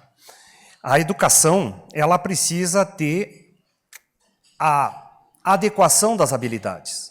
Tem gente que nasce com o dom da música, e ninguém ensina para ele. Agora, se tiver educação musical, ele vai muito mais adiante. A educação funciona como uma caixa que reverbera para o futuro. Tem gente que nasce, por exemplo, com os dons das finanças, né? E sabe trabalhar com finanças, tem uma raciocínio. Para esses, nós temos que dar uma educação financeira. Aliás, nós temos que dar a base para todos, mas a partir de um determinado momento, nós vamos fazendo essas triagens. Acho que nós estamos atrasados. Eu conheço, por exemplo, eu morei na Espanha um bom período de tempo, conheço a realidade. Já o ensino médio, eles já vão fazendo essa triagem antes mesmo da universidade, bem antes da universidade. E nós ainda estamos engatinhando nisso e estamos no mínimo 50 anos atrasados em relação à Espanha, que não é o país mais desenvolvido do mundo. É um país que até a formação da União Econômica Europeia estava vamos dizer assim, na rabeira. Os alemães e os franceses olharam primeiro para desenvolver Portugal e Espanha porque eram os mais próximos. Eu ainda me lembro de uma frase dita por um político francês, com um certo chauvinismo, Louis Chauvin, era o seu nome, dizia assim, a África começa a partir dos Pirineus. Era assim que os franceses viam lá nos anos 30, sabem que a palavra chauvinismo vem daí. Louis Chauvin era um político que tudo o francês era melhor, e o chauvinismo, na verdade, não é uma forma sofisticada de arrogância, e com arrogância a gente não vai a lugar nenhum. Nós temos que aprender. né? Então, nós estamos atrasados nisso, né? E aí entra também os conhecimentos agrícolas, todo tipo de conhecimento. Tem gente que tem o engenho para mecânica, né? Agora, se eu der uma educação para esse menino, para essa menina, ele vai muito mais longe. A grande verdade, prefeito, e eu acho que todos nós somos responsáveis, não é um problema do senhor só a educação de Caxias, é de toda a cidade, né? É de todo o estado a nossa educação do Rio Grande do Sul. Nós decrescemos nos últimos anos, não importa o governo que for, nós decrescemos em nível educacional e o Rio Grande do Sul está empobrecendo. Eu vejo porque eu olho para Santa Catarina. Mesmo estados do Nordeste que o pessoal fala, às vezes, tu vê assim, poxa, os caras fizeram um trabalho fantástico na educação aqui. Continuam pobres, ou são pobres, mas estão preparando a virada do jogo pela via da educação. E nós, talvez com um pouco de arrogância, achamos que já tínhamos chegado num patamar de desenvolvimento e acabamos nos esquecendo da nossa educação. Mas é claro, né, porque com a educação, com esses programas, o senhor pode começar a colocar as pessoas como aprendiz a partir dos 14 anos, já muda um pouco a perspectiva, mas não de forma irregular. Isso tem que ser de maneira formal. O contrato de aprendizagem é um contrato pouco desenvolvido. Outros países têm formas jurídicas mais avançadas de tratar o contrato de aprendizagem. É por aí que está a inserção no mercado de trabalho. Muito bem. Temos inscrito também o Dr. André Zucco, nosso coordenador da diretoria jurídica aqui da Casa. Obrigado, presidente. Desembargador Rossal, parabéns pela sua palestra, muito bom ouvi-lo novamente.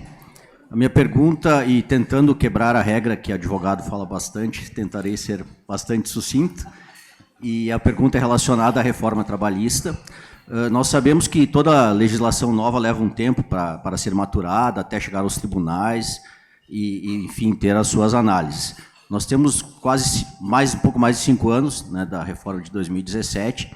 Então, a minha primeira pergunta, queria saber do senhor se o nosso tribunal já está alinhado com essa nova legislação em termos de jurisprudência. E por outro lado, tem se falado muito em revogação dessa reforma ou de alteração substancial dessa reforma. Pergunto ao senhor, o senhor verifica que há espaço para isso? E caso isso ocorra de uma revogação ou de uma alteração brutal, qual o impacto que isso teria nas relações de trabalho, no judiciário, de um modo geral? Obrigado. Dr. Zucco, em primeiro lugar, cumprimentá-lo, é um profissional destacado e que admirado como um bom advogado. E na sua pessoa, cumprimento todos os advogados que estão aqui presentes. Como eu disse no início, eu costumo brincar e no meio dessas brincadeiras eu vou falando sério, né? Mas brincar no bom sentido, brincar com elegância e com respeito. Acho que é fundamental, né? O senhor destaca na verdade, o senhor fez 2 perguntas. Uma, como é que o tribunal está alinhado com relação a isso e se há possibilidade de uma reforma total da reforma. Vou começar pelo fim. Acho que não há possibilidade de uma reforma total da reforma. Acho que não há ambiente político disso e talvez eu também sou convidado para fazer palestras nas centrais sindicais, etc. e tal. Pelo que eu vejo, acho que nem mesmo o movimento sindical quer uma reforma total da reforma. Uma coisa é o que a gente vê num site, mas como dos dois lados, mais exagerado de um lado, mais exagerado do outro. Acho que foi bem ressaltado aqui. Nós temos que voltar a conversar as ideias pelas ideias, e não pelo que dizem, por quem diz, né? Porque precisamos sentar, olha, temos diferença aqui, senta, diz toda a tua coisa, mas vamos ser pragmáticos. Nós precisamos ser pragmáticos, né? Eu tenho um amigo espanhol que veio aqui e disse assim, mas como vocês fazem discurso nos políticos de vocês? Ele é hoje secretário de Estado na Catalunha, meu colega de doutorado e meu amigo há muitos anos. E ele me chamou a atenção disso, assim, diz assim, a política no Brasil é muito discurso, nós já somos mais objetivos, né? Ele, por exemplo, ele faz a assessoria do governador, que lá chama-se presidente da Generalitat, no orçamento, todo o patrimônio da Catalunha.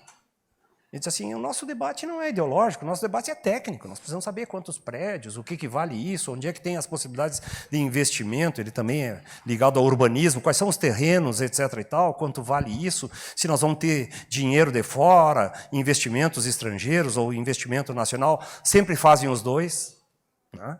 metade, metade, sempre uma participação nacional, uma participação estrangeira, enfim. Então, esse debate da reforma trabalhista, eu acho que nós podemos aperfeiçoar alguns pontos, né? Nós não tínhamos, por exemplo, legislação, ou tínhamos um artigo na CLT sobre teletrabalho. A reforma trabalhista trouxe regulação sobre teletrabalho. Se mostrou absolutamente necessário na pandemia, né? Não é a melhor coisa dos mundos, eram 6, 7 artigos, agora veio uma lei, acho que é do governo do presidente, é sim, do governo do presidente Jair Bolsonaro, também modificou sobre teletrabalho. Alguém vai pensar hoje que eu possa sobreviver, entre aspas, sem uma legislação de teletrabalho, sem trabalho intermitente? Né? Eu não me preocupo, sinceramente, com o trabalho intermitente, porque eu acho que quem precisa de empregado, previsibilidade, eu quero previsibilidade dos meus clientes, quero previsibilidade do meu faturamento e quero previsibilidade dos meus empregados. Trabalho intermitente é exceção, a regra é trabalhador conformizado que eu possa investir. Né? Esses dias eu disse num congresso de sindicalistas, ninguém despede uma pessoa porque quer despedir, por maldade. Tu despede porque tu pensa 1000 coisas antes de despedir um trabalhador. Primeiro, porque ninguém tem prazer em ver uma pessoa sem emprego. Vamos começar por aí. Mas segundo, porque provavelmente, por necessidade, tu está despedindo uma pessoa que tu investiu vários anos de formação profissional. Né? E que depois, se as coisas voltarem, tu vai ter que recontratar aquela pessoa, porque não vai ser fácil encontrar no mercado alguém com aquela qualificação. Então, por incrível que pareça, economicamente falando, a decisão de contratar e despedir são as decisões mais difíceis que tem. Porque contratar, vou utilizar um termo econômico, eu preciso da utilidade marginal do trabalho, para que aquele posto de trabalho se pague e se justifique para contratar, e para despedir eu também tenho que pensar na utilidade marginal do trabalho. Tudo que eu vou gastar para pagar as rescisórias e no futuro recontratar ou requalificar os trabalhadores que ficaram.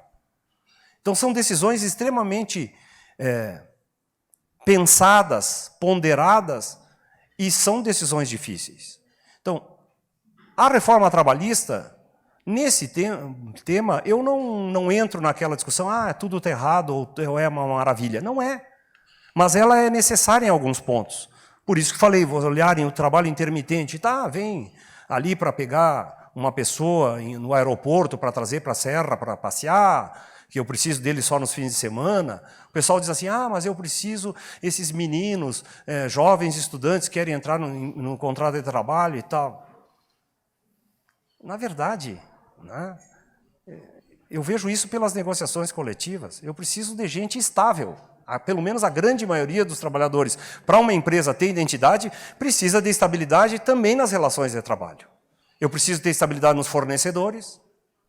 Se eu não tenho fornecedor estável, eu não tenho que vender. Eu preciso ter estabilidade no mercado também. Eu preciso ter distribuição de renda para que as pessoas comprem meus produtos, para que o comércio encomende os produtos que eu faço, para que os agricultores vendam suas safras. Nós precisamos de estabilidade. Eu tinha prometido a segurança jurídica, mas quando eu vier, o senhor me convidar de novo para a palestra da segurança jurídica, eu posso discorrer mais tempo, porque o pessoal já almoçou aqui e eu daqui a pouco vou desmaiar de fome. Né? Mas, enfim, o que eu quero dizer, eu posso, numa outra oportunidade, doutor, falar sobre segurança jurídica, mas não segurança jurídica como nós, juízes, advogados, pensamos no mundo abstrato. Segurança jurídica no plano concreto. Né? Vamos trabalhar sobre segurança jurídica numa discussão entre economia e direito, entre sociologia, né? Ou até mesmo filosofia, diz assim, pessoas felizes e o direito. Né? Quando eu digo pessoas, são todos nós. Né? Uma sociedade mais equilibrada, mas vamos pensar em estabilidade. Daqui a pouco faço palestra até sobre casamento, né? Que é um tema difícil. E tudo isso se encaixa no casamento. Estabilidade, segurança jurídica. Tal. Eu não posso falar sobre isso, já me separei mais de uma vez, então não sou a pessoa certa. Sei só na teoria, não sei na prática. Okay. Minha esposa que não ouça isso. Aliás, eu vou fazer uma homenagem para ela. Eu tenho um filhinho de 1 ano. Se ela não tivesse segurando a onda enquanto eu estou na presidência do tribunal, eu não estaria aqui com vocês. Então, eu acho que merece esse reconhecimento da minha parte. Tá? Porque é assim que é a vida. né? Então, eu não sou eu sozinho. Eu sou eu e todo o meu entorno. Ortega y Gasset diria isso. Vocês não são empresários sozinhos. Vocês são vocês e todo o seu entorno. Tudo que vocês precisam. Eu não sou o presidente do tribunal sozinho. Sou eu, 200 juízes, 3.500 servidores, etc. Nós temos que pensar nisso e falar as coisas difíceis, né? De uma forma... A segunda questão, então, né? Como o tribunal viu a reforma trabalhista? Ele ainda está vendo, doutor. Nós temos, às vezes, uma jurisprudência totalmente fora da curva, mas eu acho que o tribunal, em geral, tanto aqui quanto o Tribunal Superior do Trabalho, ele vai construindo uma no cravo, outra na ferradura, de uma maneira bastante equilibrada, né? Nós vimos agora, recentemente, o próprio Supremo voltou atrás, surpreendentemente, na questão da contribuição assistencial, né? Primeiro ele declarou inconstitucional, agora ele diz assim, não, é preciso eu ter formas de financiamento, inclusive das patronais, né? Inclusive dos patronais. A minha maior tristeza, doutor Zucco, era quando eu mandava a carta ali, a intimação para virem, para o convite para a mediação, que não é uma intimação, é um convite, e chegava, já peguei muito sindicato empresarial dizer assim, mudou-se sem deixar novo endereço, porque tiveram que enxugar a estrutura, né, e dos trabalhadores nem se fala. Então nós precisamos desses entes intermediários, nós precisamos uns dos outros, né? E depois, né, a maturidade vai vindo. Então acho que o tribunal está fazendo o seu papel. Para o senhor ter uma ideia, marquei agora, para o dia 15, semana que vem, às 15 horas, né, uma reunião institucional do nosso tribunal para votar a unificação de jurisprudência interna do tribunal, para não ter aquelas decisões muito para lá ou para cá, né? A jurisprudência é assim, um juiz decide assim, o outro decide assado, mas para a segurança jurídica nós precisamos ter uma média. Então, acho que nós estamos fazendo a nossa parte. Não é fácil convencer 48 desembargadores, cada um abrir uma fração de seu poder para construir o coletivo. Talvez seja a grande marca que eu possa deixar é no regimento interno um sistema de unificação de jurisprudência. Esse é o meu compromisso com a sociedade como um todo. Previsibilidade, equilíbrio, segurança e, se formos esperançosos, um pouco de justiça. Muito bem. Para encerrar, então, as perguntas de hoje, o nosso presidente do CIMEX, o Biratan Hessler, Bira para os mais íntimos. Oi, Bira, bom dia. Vou ficar de pé aqui para poder me identificar. Bom dia. Bom dia. Um prazer poder ouvir o senhor aqui. E eu digo que nós teríamos aqui um bom tempo de conversa em todos os temas que o senhor trouxe, porque dá para desdobrar bastante, né, os assuntos que o senhor trouxe aqui. Mas me chama a atenção... Eu tenho a esperança que me convidem para o churrasco da próxima vez. Pode ser. Bem assado. Eu asso bem carne do Alegrete. Carne do Alegrete a gente assa bem aqui. Tá bem.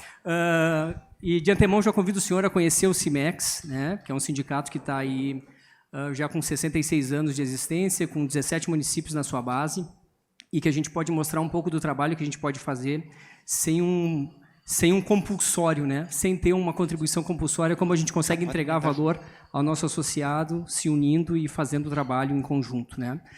O que chama atenção na sua fala inicial, e eu quero pegar um pouco dessa que o senhor trouxe, que é a questão do equilíbrio, né, que o senhor comentou. De certo modo, eu acho que o empresário caxiense ou da nossa região, ninguém quer se passar por cavalo. A gente quer mostrar que somos, talvez, burros, de alguma modo, né? Parafraseando o que o senhor trouxe daquela sua frase. Então, é importante a gente expor um pouco do que a gente tem. E o tema que eu gostaria que o senhor pudesse, talvez brevemente, como eu sei que não dá para ser brevemente, porque é um assunto que talvez possa discorrer um pouco mais, mas é uma questão que nós temos nessa visão de equilíbrio que o senhor traz, que o senhor comenta que um juiz sempre, para poder falar, determinar alguma coisa, ele conhece os dois lados. Infelizmente, aqui está marcado na paleta, como a gente pode falar lá por Alegrete ou na ANCA, que seja, que quando vai para o juiz, está difícil. Por quê? Porque o juiz ele não enxerga, na nossa visão, em algumas coisas que nós temos dos nossos associados, ele acaba não conseguindo ver aquele outro lado, que talvez seja o lado da indústria, né?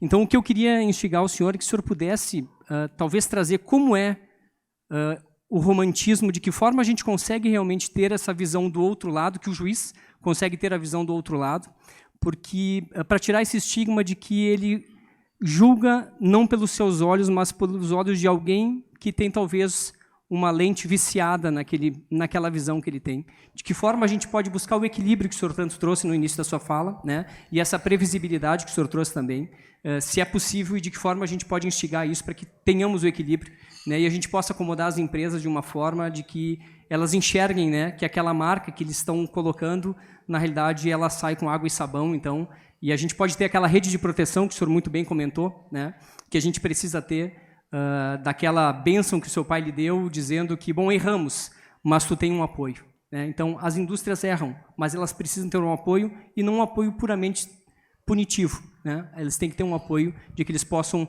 evoluir as suas empresas, os seus negócios, com a visão também de trazer um bem-estar, uma saúde para o pessoal que trabalha com ela. Obrigado.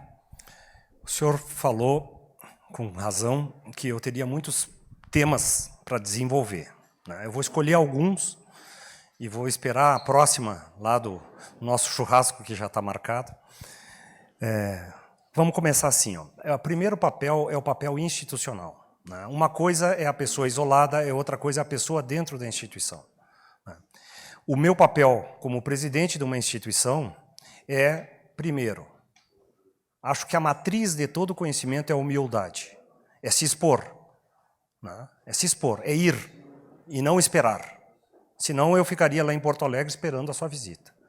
É completamente diferente uma pessoa se expor para 200 pessoas do que esperar a representação, por mais respeitosa que fosse a recepção que eu poderia dar ao presidente representante dos empresários de Caxias do Sul. É diferente eu ouvi-los, porque tem olho no olho, né? Ainda mais com a presença das forças políticas locais, a Câmara de Vereadores e a Prefeitura. Então, é dar o exemplo primeiro, porque quando eu vou em todos os colegas e digo, façam isso, converse com o presidente da OAB local para resolver os problemas de juízes e de advogados, né? Conversem com o prefeito, conversem com a Câmara de Vereadores, ouçam empresários e ouçam os trabalhadores. Então, dar o exemplo, eu acho que é uma boa questão. Jurisdicionalmente, dentro das decisões judiciais, formalmente nós temos um sistema que pelo menos dá direito, se eu não me conformar com a decisão de um juiz, pelo menos me dá o direito ao recurso. E esse primeiro recurso é um recurso amplo que nós chamamos, né? Eu posso rediscutir todas as questões formais e materiais. No processo de trabalho chama-se recurso ordinário, no processo civil chama-se apelação, no processo penal também. Ainda assim, se são matérias com transcendência, ainda assim eu posso ir a uma outra instância, que é a instância extraordinária, que é o Tribunal Superior do Trabalho. Evidentemente, por questões de custos, etc. e tal, nem todos podem recorrer.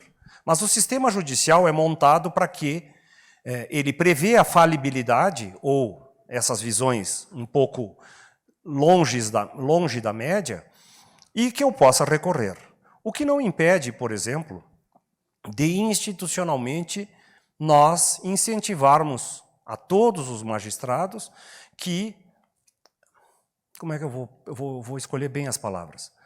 Não é que repensem, mas que olhem também com a empatia necessária o problema de todos. Um exemplo, nós teremos agora, na próxima semana, no mês de maio, a Semana da Conciliação. Institucionalmente, nós promovemos a conciliação e a mediação. Por que isso é importante? Porque antes do juiz ter a possibilidade de dar a sentença, e errar e acertar na sua sentença, deixa que as partes se acertem entre si. O Rio Grande do Sul, por exemplo, tem os melhores índices de conciliação trabalhista do país. Ao contrário do que a média poderia pensar, o senso comum, o gaúcho é brigão, etc. e tal, por incrível que pareça, nós temos a média superior à maioria, a total maioria de todos os estados, a totalidade dos estados do Rio Grande do Sul. E não sou eu que digo, o corregedor veio aqui o ano passado, mais uma vez o Rio Grande do Sul tem os melhores índices de conciliação, se não tem o melhor nos últimos 10 anos, está entre os 3 melhores. Isso é muito bom, é sinal de maturidade. Portanto, também abram a possibilidade de, antes de esperar uma sentença, busquem a solução. Né? A solução, agora nós temos não só as mediações, as conciliações individuais, que é o caso da dona Maria ali, que foi despedida e quer suas verbas rescisórias, o seu João que quer suas horas extras, etc. e tal, que é o que do dia a dia da Justiça do Trabalho, mas também as coletivas. Né? As mediações que os senhores estão, olha, estou com dificuldade na minha empresa, vou ter que apertar. Né? Não é só na pandemia, quando a gente não sabia, tem que continuar isso. Né? Afortunadamente, nós continuamos. Né? Olhem que não é pouca coisa tu colocar numa mesa de negociação a privatização da Corsã. Ela passa por uma mediação na Justiça do Trabalho. Porque acertando o trabalhista, que é socialmente sensível, tu acerta todos os outros. Eu presidi a mediação da privatização da CE. Presidi a mediação da privatização da CE. Eu não tenho opinião se é bom, se é ruim. Eu tenho que favorecer o diálogo. Né? Caberá aos trabalhadores e aos empregadores encontrarem a sua solução, que às vezes até é melhor do que a que eu penso. Vou dar um exemplo concreto sobre o valor disso. Quando veio aquela questão dos frigoríficos, né? Frigorífico é um negócio difícil de trabalhar. É frio. O frio faz as pessoas se contrair, dá maior número de doenças ocupacionais, porque as cartilagens têm um... Bom, é tão antigo isso que a CLT já tinha um intervalo especial nos frigoríficos. Né? Porque é um trabalho duro trabalhar em frigoríficos. Veio uma ação, uma demanda coletiva para regular o trabalho dos frigoríficos durante a pandemia. Porque nós precisamos de carne. Frango, suíno, bovino. Nós precisamos de carne. Né? A população não pode ficar sem carne. Os veganos não vão gostar muito do que eu estou dizendo. Mas o senso comum nos diz que nós precisamos dos frigoríficos funcionando. Aí vieram uma ação do Ministério Público. 103 pedidos. Aí eu disse assim, mas doutor, nós estamos no meio de uma pandemia. Como é que eu vou negociar 103 pedidos? Vamos escolher 5, os mais importantes. Ah, porque não sei o quê. Ali já foi mais 2 horas, já sei uma linguiça, só o pessoal se justificando pelos 103 pedidos. Chegamos ao bom senso, escolheram 5. Ministério Público, trabalhadores e empresários. Vamos negociar sobre 5. Entrada e saída, distanciamento, uso de máscaras e álcool gel. Estou falando isso no auge da pandemia, que nem máscara tinha. Vinha um container da China, parecia que ia chegar, álcool gel, até bebidas apreendidas pela Receita Federal estavam transformando em álcool. Muita gente vai se esquecendo, mas nós não podemos perder essa memória. E nós ali, 6 horas de audiência, negociando. Adiei para outro dia. Aí as máscaras eram uma loucura, tanto que, tá, não tem, mas nós queremos dar as máscaras, vamos fazer de tecido. Tá. Vai tu ficar 2 horas com uma máscara de tecido no meio de um frigorífico úmido, aquele bafo que fica podre a máscara, sangue, vísceras, tripa, mão suja, porque tu está num frigorífico. Aí alguém diz assim, não, mas tem que trocar as máscaras. Mas não tem máscara descartável. Aí outro traz a ideia, vamos fazer máscara de pano, todas brancas. Não, não dá para ser todas brancas, tu não sabe quando é que o cara trocou. Ah, vocês virem a loucura que é essas coisas. Vamos fazer uma amarela, uma vermelha, uma azul e uma branca. De 2 em 2 horas troca, tu sabe que agora troca tudo com máscara amarela. Bom, a negociação chegou num ponto que o sindicato se retirou. Disse assim, olha, doutor, não está dando, etc e tal, a outra parte não sei o quê, porque também pedia 1000 coisas. Sabe? Nós vamos esperar que o senhor dê a sentença, que o Estado dê a sentença. Eu saí muito triste e confidenciei para minha secretária, disse assim, eles vão voltar daqui a 2 semanas. Porque qualquer decisão que a justiça der nesse caso é inexequível. Eu não tenho como entrar numa planta frigorífica com 1000 oficiais de justiça com uma fita métrica medindo que se estão a 90 centímetros de distância um do outro. Vendo se a máscara está ou não está sendo usada. Se os bancos estão com uma fitinha para sentar um sim e outro não. É humanamente impossível. Errei. Voltaram em 3 semanas.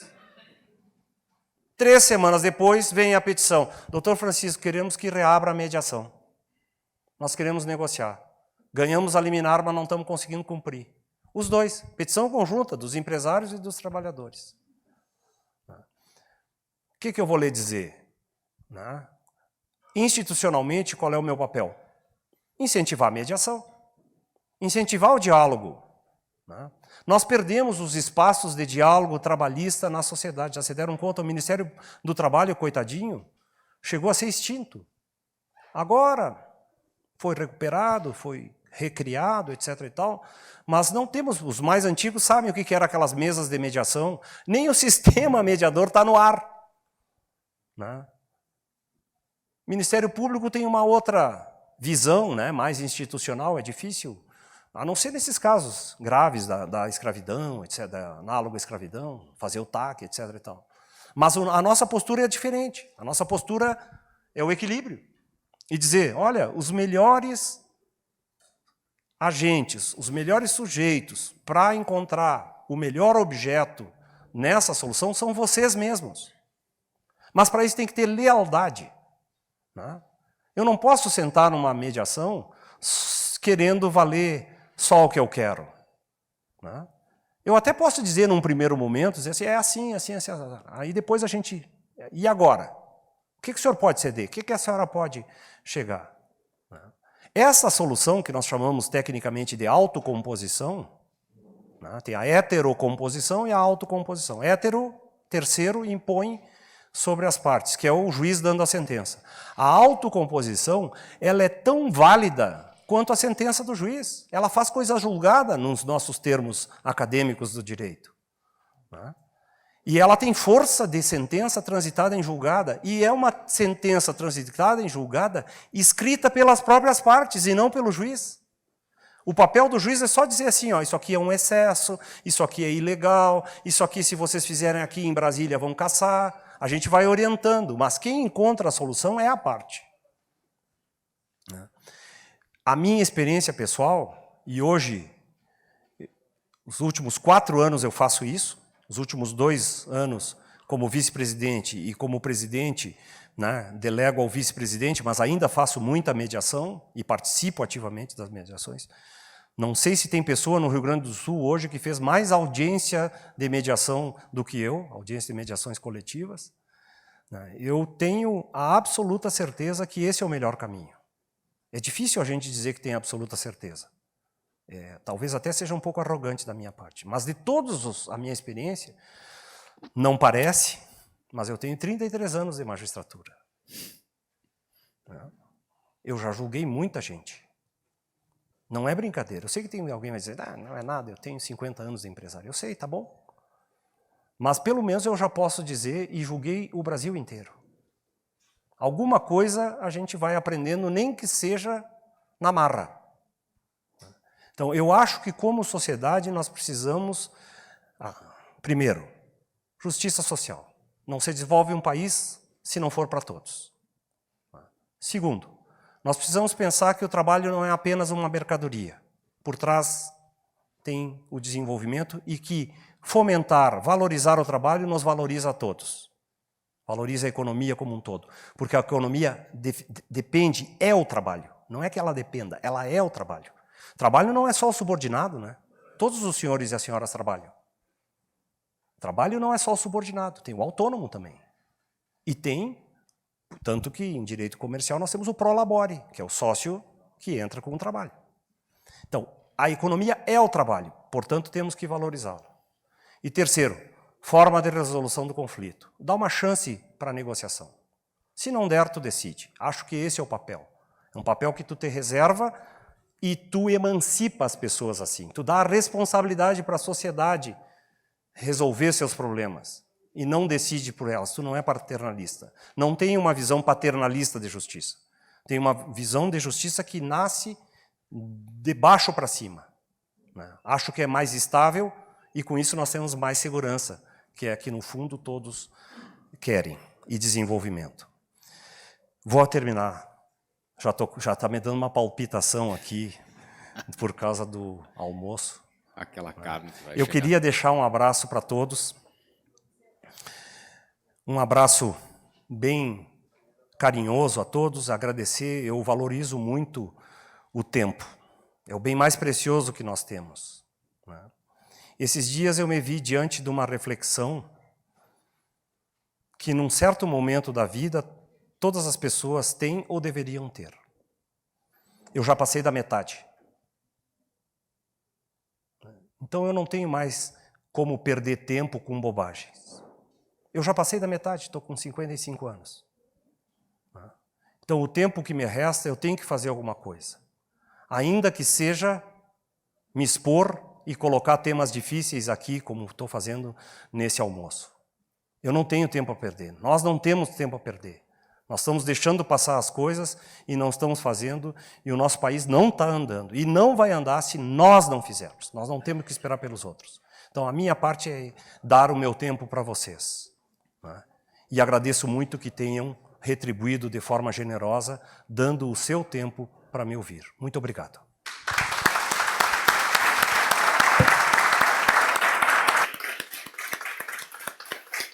Muito obrigado, doutor Francisco, mais uma vez, por ter escolhido estar na SIC na manhã de hoje. E é muito bom ouvi-lo falar sobre temas duros, áridos, mas com tranquilidade e com serenidade. Obrigado, uma boa semana a todos.